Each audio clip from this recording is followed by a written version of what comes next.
What's up everyone, I'm back again with another video, and in this one I want to talk about and dedicate my time to the iPhone X and tell you why I still think that this is a great deal in 2019. Let's just get started. Well, as you know, the iPhone X has been released quite some time ago alongside with the iPhone 8 and 8 Plus. While the 8 and 8 Plus were still having the old design, the iPhone X brought this innovative notch design, which at first everyone was kind of skeptical about, but we got used to it, and this is like a normal concept of an iPhone right now. And this is one of the points of this video. Well, it was the first iPhone to feature this design and to feature Face ID, which means that if you buy this device right now, it means that you are already part of that new design iPhones.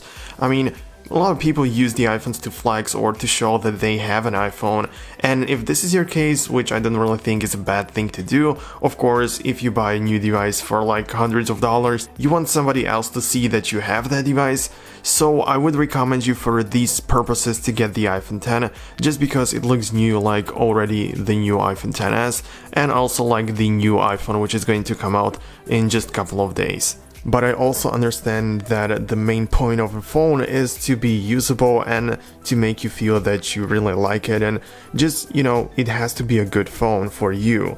And it's not, the main purpose is not to flex it and to show it off. I get it.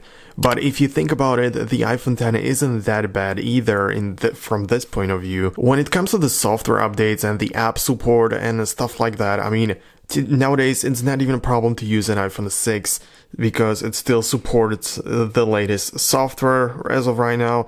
So I don't think that it's that of a big deal when it comes to the iPhone X. Okay, a little bit off topic, but I just wanted to say that if you are like coming across one of my videos for the very first time, then just take a look at some of the other ones. I try to make some tutorials that are a little bit more basic than the others, but also some of the more advanced videos.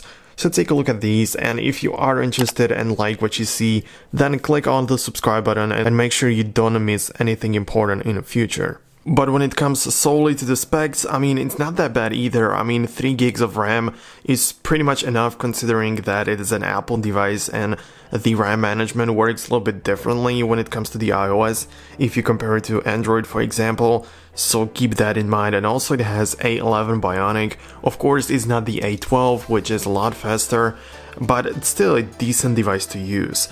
Well, the storage options were 64 and 256 gigs, so I would obviously recommend you to get the bigger one since I bought the 64 gigs and it's not really working that well, especially if you take a lot of photos with the camera, which is of course pretty good. You have the vertical camera setup for the very first time in Apple's history, and it turns out to be pretty cool looking, in my opinion at least, and you are still able to get the Bokeh Shots, which look totally cool and just make you feel like you're using a real DSLR even though you're not, so the camera overall is pretty good. And just like I was talking about the fact that it already gets you to the newer generations of the iPhones, but also alongside with the notch you also have the Face ID unlocking feature, which works really well. And of course you get, for example, animojis, which look cool, and it's really like one of the newest iPhones. It belongs to the newest era of the iPhone. But by far the best thing about it is that if you, for example, look it up on eBay, you are able to find it for about $500, even $400 if you are lucky. And I mean, this is kind of a deal actually, because if you would like to go to the Apple's website and try to buy the iPhone X, you will just not be able to since they discontinued the sale of this phone for some reason. And you can of course buy the iPhone XR, which is of course having the very same new design, but it's always been considered to like a cheaper alternative device. I don't think it looks that good, and it doesn't even have the dual lens setup on the back. And just like with every iPhone, every generation of a product, I mean, you still have many accessories to pick from, many cables, dongles. You have, of course, cases and covers that you can buy for your iPhone. And because of the fact that the iPhone XS, the successor of the iPhone X, has the very same design and looks totally the same, there are plenty of accessories just that are meant for the iPhone XS, but also fit for you for the iPhone X, so you have a win there. You can look for the iPhone XS accessories like the cases, covers, many different kinds of accessories that I can even think of, and they will still fit on your iPhone X. However, one thing that I don't really like or appreciate about this device is the battery life. I mean, after 1 year of using it, my battery health is about 90%, which isn't really that good or isn't that bad either, but I would expect it to be or to last a little bit longer, especially if you compare it to the iPhone XR, which claims to have the best battery life ever in an iPhone.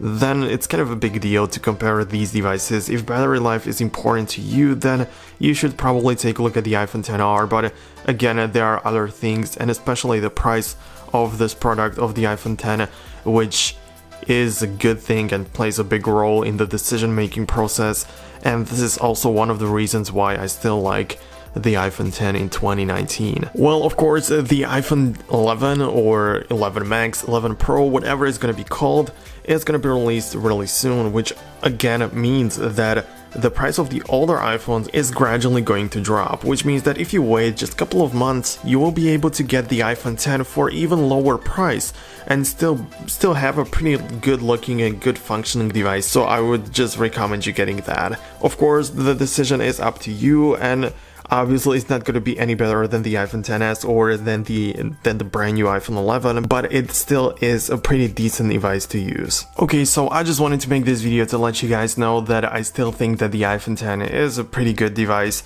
and if you enjoyed this video, hit the like button, hit the subscribe for more content in the future, and see you guys later in the next video. Peace out.